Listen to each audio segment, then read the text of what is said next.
오늘은 누룩과 소금이라는 제목으로 하나님 말씀 증거하도록 하겠습니다. 오늘 내용은 번제단 이야기입니다. 특이하죠. 우리 앞에 살폈지만 하나님께서는 형태를 만들고 난 다음에 그 내용을 채우신다 그랬습니다. 천지창조도 그랬다 그랬죠. 1, 2, 3, 1은 형태, 4, 5, 6, 1은 채움. 지금 형태 먼저 만드는 성전 얘기했잖아요. 건물 이야기. 그래서 3D를 다 보지 않았습니까? 그리고 43년 앞부분에서는 하나님이 채우시는 거죠. 하나님의 영광이 동쪽 문으로부터 들어왔다. 살폈잖아요. 그럼 계속 채우는 얘기가 나와야 되는데 갑자기 번제단 얘기가 나온다고요. 번제단은 다시 형태 아닙니까? 그 가운데 성소 들어가는 앞에 있는 큰 번제단. 이 뭐지요? 왜 그러냐면 번제단은 특별하기 때문에 그렇습니다. 번제단은 형태이자 동시에 내용 그 자체라는 거예요. 그래서 제단은 특별합니다. 이 번제단은. 그래서 이걸 형태에 넣지 아니하고 그 채움에 있는 내용에 같이 빼서 이건 내용이 더 중요한 것이다 이렇게 말하고 있다는 것입니다.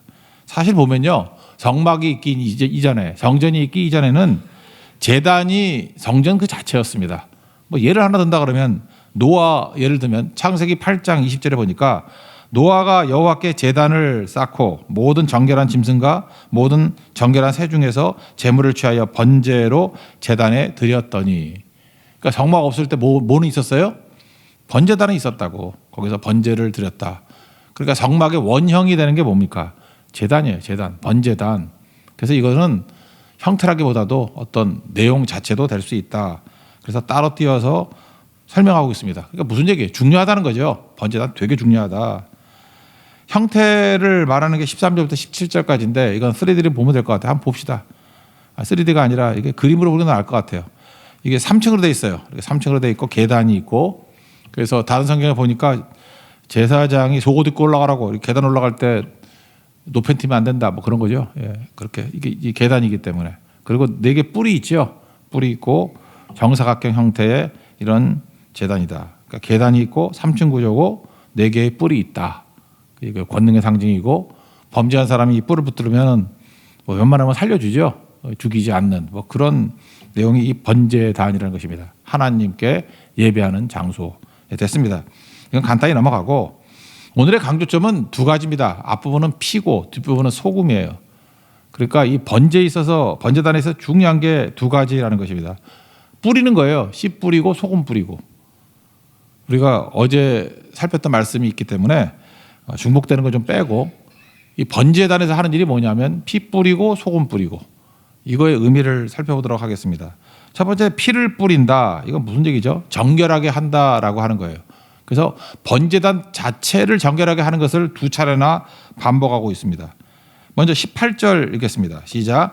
그가 내게 이르시되 인자야, 주 여호와께서 이같이 말씀하셨느니라. 이 제단을 만드는 날에 그 위에 번제를 드리며 피를 뿌리는 규례는 이러하니라. 그래서 속죄제, 이 제단을 위한 속죄제예요. 사람이 아니고 수송아지를 잡아가지고 피를 바르라. 어디 바르느냐? 20절을 보시면 내가 그 피를 가져다가 제단에 내 뿔에다가 바르고 내 모퉁이 밑에 모퉁이 바르고 사방 가장자리에 발라 속죄의 제단을 정결하게 하고. 이거 우리 정결하게 하는 게 아니에요. 제단 자체를 정결하게 하는 이런 속죄제를 드리라는 거예요. 피 바르라, 피 뿌리라. 이거 2번 강조했습니다. 한 번 하고 또 한 번, 그 다음 날에 순염소를 잡아다가 또 똑같이 하라는 거예요. 잡아다가 피를 받아가지고 피를 또 뿌리라는 거예요. 이렇게. 그게 22절입니다. 다음 날에는 흠없는 수염소 한 마리를 속죄제물로 삼아 드려서 그 제단을 정결하게 하기를, 수송아지를 정결하게 함과 same 그죠? 똑같이 하라는 거예요. 그러니까 2번이나 피를 뿌림을 통해서 정결하게 하라, 그런 뜻입니다. 피를 뿌린다는 게 뭐예요? 그 정결함이죠. 성경을 보면요, 피는 생명이라 그랬습니다. 제일 중요한 게 레위기 17장 11절인데 육체의 생명은 피에 있다. 내가 이 피를 너에게 주어서 제단에 뿌리게 한다는 거예요. 피를 뿌리는 의미가 생명이기 때문에 그렇다는 거예요. 너희 생명을 위하여 속죄하게 하는 것이다. 피 뿌리는 것은 하나님의 생명을 주는 거예요. 생명을. 그러니까 죄를 제하고 생명을 주는 겁니다. 생명이 피에 있으므로 피가 죄를 사할 수 있다. 이게 성경의 얘기예요. 그러니까 피 외에는, 예수 그리스도의 피 외에는 죄를 사할 수 있는 길이 다른 게 없다라는 거죠. 그래서 강조하는 게 뭡니까? 이 의식을 통해서 피가 중요하다는 거죠. 피는 생명이고 특별히 예수의 피가 우리의 모든 죄를 씻어준다. 그래서 계속 강조하는 게 기독교가 피해 준 게 아닙니까? 예수의 피. 그거 말고 뭐 외칠 게 뭐가 있습니까? 그것만이 우리 죄 문제, 죽음 문제, 심판 문제를 해결한다. 그래서 복음이 뭐냐 그러면 그 요약한 피예요. 예수의 피가 우리 죄를 씻어준다. 예수의 피가 우리를 구원한다. 그 얘기죠. 골로새 1장 14절을 보니까 그 아들 안에서 우리가 속량, 그 죄사함을 얻었도다. 그 아들, 예수님 안에서 뭐 때문에요?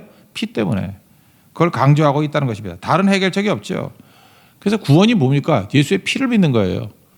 예수님을 믿는다고 하는데 그 믿음의 본체가 또 뭐냐? 예수 그리스도의 보혈의 피의 능력을 믿는 거라고요. 그래서 이번에도 우리 자신도 그렇고 말레이시아 선교 가서도 이제 3주 동안 준비해야 될 거 아닙니까? 이번엔 주제를 좀 보혈의 피로 삼았으면 좋겠어요. 예수 그리스도의 보혈의 피가 뿌려지고 각 학교마다 마을마다 예수의 피가 뿌려지는 시간. 그래서 구원의 역사가 나타나고 예수의 피 앞에서 악한 마귀가 물러나거든요. 마귀가 항복하고 쫓겨나고 보혈의 피로 승리하는 그 모습이 있기를 원합니다. 보혈 찬양도 좀 몇 개 준비해가고 그죠? 보혈의 능력을 보일 수 있는 그래서 그 이슬람권에 예수 그리스도의 십자가의 보혈의 능력이 힘있게 승리하게 되는 그러면 기적도 나타날 거예요. 그죠? 하나님의 큰 이적이 나타나는 그러한 모습이 되기를 원합니다. 요한일서 1장 7절 보니까 그 아들 예수의 피가 우리를 모든 죄에서 깨끗하게 하실 것이요. 다 죄인들 아닙니까? 예수 그리스도의 보혈의 피로 죄 씻음 받는 것보다 더 중요한 게 어디 있겠습니까? 이거 해야 된다는 거예요. 다른 방식으로 안 됩니다. 다른 방식으로 뭐 이렇게 레크레이션 이런 건 접촉점이지 또 뭐 코리안 파티 그것도 접촉점이지 결국은 예수님 증거하고 예수님의 보혈의 피를 증거해야 된다는 거예요. 예레미야 2장 22절 보면 재밌는 비유가 나와요. 자기 죄가 너무 더럽다고 깨우쳐서 막 씻었는가 봐요. 예레미야 2장 22절 주 여호와의 말씀이니라 내가 잿물로 스스로 씻으며 양잿물 있죠. 그거 뭐 타 죽는 거 아니에요.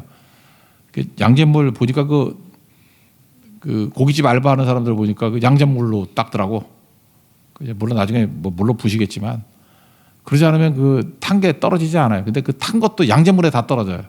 그러니까 제일 센 게 양잿물이구나. 양잿물로 씻어도 죄 안 돼요. 해결 안 된다고. 많은 비누로 뭐 비누 하나 갖고 안 되면 다이얼 비누 10개를 갖다 부르고 해도 내 죄악이 내 앞에 그대로 있느니라. 빌라도가 죄의식이 너무 강해가지고 대야 갖고 와서 손 씻었죠. 그래 죄가 씻어지나. 우리의 죄는요 오직 예수님의 피 외에는 씻을 길이 없다. 그게 오늘 제단에서 보여주는 거예요. 피 뿌리라. 죄 문제 해결하는 것은 예수 그리스도의 피를 뿌리는 것 외에는 없다라는 것입니다. 그래서 피는 생명이고 생명이 생명을 속하는 거예요. 그래서 내 생명 대신에 예수님이 대신 죽었다라는 거죠. 그래서 내 죄가 죄값이 씻어질 수 있다. 이걸 말하고 있다는 것입니다. 우리는 죄사함 받고 난 다음에 주님 앞에 나온다고 얘기를 하는데 아니죠. 복음의 핵심이 전 로마서 5장 8절이라고 생각해요. 우리가 아직 죄인 되었을 때 죄인 그대로잖아요. 어제 말씀 그대로죠. 제사장이 거룩해서 부른 게 아니고 죄인 불러다가 거룩하게 만드는 거라니까요. 우리가 죄인 되었을 때 죄인일 때 우리 부르셨습니다. 그리고 우리를 위하여 죽으심으로 하나님께서 우리에 대한 자기 사랑을 확증하셨다고. 우리가 할 일은 무엇입니까? 더러운 그대로 죄인 그대로 깨진 그대로 보잘것 없는 그대로 먼저 나가면 예수님의 보혈의 피로 우리를 씻어주시고 깨끗게 하시고 그 다음 번제죠. 하나님 앞에 헌신을 가르쳐서 능력의 통로로 만드시고 거듭나게 만드신다는 것입니다. 믿습니까? 1순위는 피 뿌리는 거예요. 피 뿌리는 거. 모든 사역의 1순위는 피 뿌리는 거라고요. 우리 사역의 출발도 마찬가지입니다. 하나님 앞에 쓰임받기를 원한다고요? 피 뿌림이 있어야 됩니다. 죄 문제 해결해야 깨끗한 종이 일할 수 있다는 거예요. 더러운 걸레 닦으면 잠깐만 더러워지잖아요. 더러운 걸레는 피 뿌림부터 먼저 있어야 된다니까. 일하는 게 아니고. 그래서 정결함이 능력이라는 거. 이게 번제단이 말하는 첫 번째 메시지입니다. 피를 뿌려야 된다. 그리고 두 번째 내용은 이제 본론이죠. 번제단이 번제 드리는 거 아니에요. 진짜 번제를 드릴 때는 그 제물에 태우는 거는 다 얘기를 했으니까 소금을 뿌려야 된다. 이걸 강조하고 있습니다. 이 번제는 100% 헌신이죠. 하나님께 100% 받았습니다. 받은 것을 돌려드리는 거. 그거 훈련하는 거예요. 그러니까 아이라 그러면 사탕 10개 주고 난 다음에 하나만 줘. 뭐 그래도 하나 주면 2개 줘봐. 2개 주고 3개 줘봐. 나중에 그러는 거예요. 10개 다 한번 줘볼래? 애가 믿음이 생겨가지고 10개를 다 주면 아버지가 한 박스를 주고 그런 걸 경험하는 거예요. 야, 헌신이 내가 받은 거를 드리는 건데 감사하며 드리면 하나님께서 30배, 60배, 100배의 더 큰 것을 주셔서 내가 능력 있게 사역할 수 있게 되는구나 라고 하는 것을 깨우치는 게 번제의 효과라고요. 그래서 번제는 하나님을 위한 게 아니라 어찌 보면 우리 자신을 위한 거겠죠. 그래서 속죄제 다음이 뭐라고요? 번제라고요. 번제. 이건 무조건 제사장이 훈련돼야 될 두 가지 훈련이라는 것입니다. 속죄제와 번제. 뭐 어저께 많이 강조를 했으니까. 근데 그 번제 위에 뭘 해야 되냐 하면은 소금을 쳐야 된다는 거예요. 24절 읽겠습니다. 시작. 나 여호와 앞에 받들었다가 제사장은 그 위에 소금을 쳐서 나 여호와께 번제로 드릴 것이며. 소금을 치라. 소금을 왜 치죠? 싱거워서 치나? 그런 거 아니거든요. 레위기 1장부터 이렇게 앞에 뭐 쭉 보면은 뭐 5장, 6장, 7장 이렇게 쭉 보면은 5대 제사가 나와요. 5대 제사가 뭐죠? 먼저 번제, 소제, 속죄제, 속건제, 화목제 이렇게 5개를 5대 제사라 그러거든요. 얼마 전에 우리 레위기 했는데 생소하게 느끼는 거. 그래서 목사가 할 만해요. 다 잊어버리니까 또 하고 또 하고. 그 여러분 반복해도 새롭게 들리니 얼마나 좋아요, 그죠? 새 교회죠, 우리 새롭게 들리는 겁니다. 예, 좋습니다. 근데 거기 보면은 넣지 말아야 될 것과 넣어야 될 것이 제사마다 계속 반복돼서 나와요. 넣지 말아야 될 것과 넣어야 될 것. 넣지 말아야 되는 것은 누룩, 넣어야 되는 것은 소금. 이게 계속 강조가 돼 있다고요. 그래서 누룩과 소금이에요. 누룩과 소금. 예를 들면 소제에서 대표적인 건데 레위기 2장 11절. 너희가 여호와께 드리는 모든 소제물에는 누룩을 넣지 말지니. 누룩 넣으면 안 된다. 그 다음에 그 다음 절 13절. 내 모든 소제물에 소금을 치라. 소금 치라. 내 하나님의 언약에 소금을 내 소제에 빼지 못할지니 내 모든 예물에 소금을 드릴지니라. 소금, 소금, 소금 3번이나 강조해요. 그러니까 넣어야 될 거는 소금이고 빼야 될 건 누룩이다. 우리도 마찬가지. 신앙생활에서 이거 잊지 마세요. 하나님 앞에 번제로 드리는 제단에 드릴 때 우리 예배가 제단에서 번제 드리는 거 아니에요? 누룩은 빼야 되고 소금은 넣어야 된다. 그럼 누룩이 뭘까요? 누룩은 발효시키는 거 아니에요? 발효시키는 거. 그래서 맛있게 만드는 거죠. 맛있다가 핵심은 아닌 것 같아. 발효시킨다가 핵심인 것 같아요. 발효는 뭐죠? 변질. 그러니까 누룩은 신앙의 변질을 말하는 거예요. 변질돼서는 안 된다. 우리는 뭐 발효라 그래서 맛있다 그러는데 그게 핵심이 아니라 어떻게 보면 원래 속성을 버리고 변질된 거 아니에요. 뺑스톡의 빵이 맛있는 이유가 뭐예요? 발효가 잘 돼서. 그렇죠. 변질이죠. 원래 속성에서 화학적 변질이 일어난 거 아니에요. 그 신앙에 있어서 그러면 안 된다. 오리지널이 아니다. 그런 뜻이겠죠. 그래서 누룩 없는 떡, 그걸 무교병 그러잖아요. 누룩 없는 떡을 먹어라. 변질되지 말라. 그런 뜻이라고요. 예수님도 마태복음 16장에서 6절에 이렇게 말씀하십니다. 바리새인과 사두개인의 누룩을 주의하라. 제자들이 도시를 안 싸왔다고 착각을 하고 있어요. 빵 안 싸와서 예수님이 저러는가 봐. 아, 예민하기도 하시지. 뭐 그랬다고요. 그래서 예수님이 그게 아니라는 걸 깨닫게 됐죠. 12절 보니까 제자들이 떡의 누력이 아니요 바리새인과 사두개인들의 교훈을 삼가라 하신 말씀인 줄을 깨달으니라. 그러니까 바리새인과 사두개인의 교훈 어떤 겁니까? 변질된 교훈이에요. 변질된 행동. 그거 따라하면 안 된다는 거죠. 그게 외식이죠. 외식. 위선. 가면 쓰는 거. 쇼하는 거. 사람 의식하는 거. 그거 하면 안 된다는 거예요. 그래서 누룩을 빼라. 이거 되게 상징적인 의미가 있습니다. 변질되면 안 돼요. 믿음은 그래서 원래로 돌아가야 돼요. 처음으로. 변정하면 안 되고 가면 쓰면 안 되고. 첫 번째 신앙. 그게 1계명이죠. 하나님 외에 다른 신을 두지 말라. 또 다른 말로 하면 내 앞에 하나님만 두라. 이게 소금입니다. 소금. 그죠? 변질되지 마라. 그러니까 누룩되지 말라는 거죠. 신앙을 가만히 두면 누룩이 들어옵니다. 그래서 부패되고 변질되고. 그래서 저는 예수 믿고 영접한 지 한 1년, 2년 되는 분들이 제일 두려워요. 이제 주변에 누룩이 들어갈 때가 됐는데 걱정이 된다. 그럴 때가 있거든요. 누룩을 조심하셔야 됩니다. 변질 가능성이 커요. 그래서 다시 복음, 다시 십자가, 우리 다 그래요. 목사도 그렇고 다시 예수의 피가 흐르는 교회가 돼야 되고요.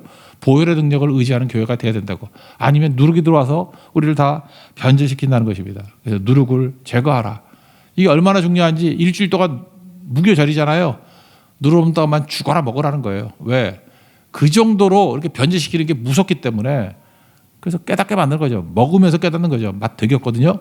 그러면서 변질되면 안 돼. 변질되면 안 돼. 1년에 일주일 동안 그걸 묵상한다고 변질만 놓고 우리도 좀 그런 시간을 가져야 될 필요성이 있겠죠. 변질되지 마십시오. 순수한 어린아이 같은 믿음 갖는 첫사랑을 잊지 않는 하나님의 종되기를 축원합니다. 그러면 적극적으로 누룩은 제거하고 뭘 넣어요? 소금 넣으래요. 다시 24절 읽겠습니다. 시작. 나 여호와 앞에 받들어다가 제사장은 그 위에 소금을 쳐서 나 여호와께 번제로 드릴 것이며. 그러니까 소금의 특징이 뭡니까? 변질이 안 되는 거고 부패가 안 되는 거고 그런 거죠. 저는 뭐 옛날에 못 살았을 때 살아서 그런지 모르지만 고등어 자반이 좋아요. 전 제일 좋아하는 게 고등어거든요.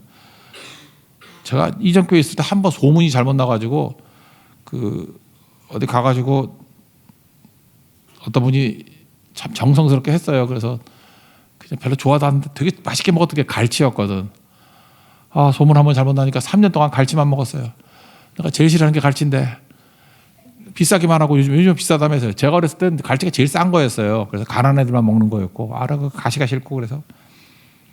근데 옛날에는 뭐 이렇게 보관을 잘 못하니까 소금 치잖아요. 소금 치면 다 생선 가격 싼 거 아시죠? 그래서 고등어 자반이 그렇게 비싸지도 않았어. 근데 그게 난 참 좋더라고. 염장법. 그게 너무 좋더라고. 특별히 부산 가면은 제가 단골집도 있고 그래요. 고등어 구워 먹는 거 너무너무 좋아해요. 서울마다 좀 다른 것 같아요. 노릇노릇하게 굽는 거.